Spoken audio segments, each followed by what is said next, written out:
সন্তানকে এতিম বানিয়েছো। এইসব করেও তোমরা ক্ষান্ত হওনি।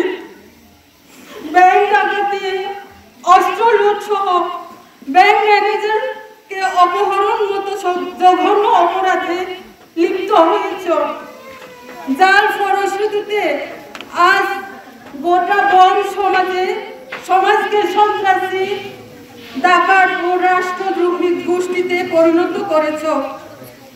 আমরা নারী সমাজ তোমাদের এখন অপকর্মকে তীব্র নিন্দা ও ধিক্কার জানাই। নগদে 500 টাকা বা তার বেশি পেমেন্টে পেতে পারেন ঢাকায় জমিসহ 20 কোটি টাকার পুরস্কার। আমরা তোমাদের কেএনএফকে অনুরোধ করেছি, এক, মা বাবা মারা তোমরা তোমাদের সমস্ত অপকর্ম পরিহার করে স্বাভাবিক জীবনে ফিরে এসো। আমরা আর আমাদের স্বামী সন্তানকে হারাতে চাই না। আমরা আমাদের ছেলে মেয়েদেরকে নিয়ে অনেক স্বপ্ন দেখি, আমাদের সেই স্বপ্ন ধূলিসাৎ করো না।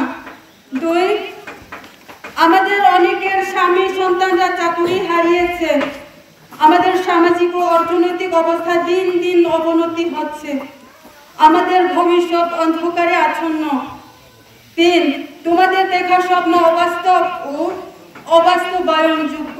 উপস্থিত সকলকে বন নারী সংগঠনের পক্ষ থেকে আন্তরিক শুভেচ্ছা ও নমস্কার জানাই।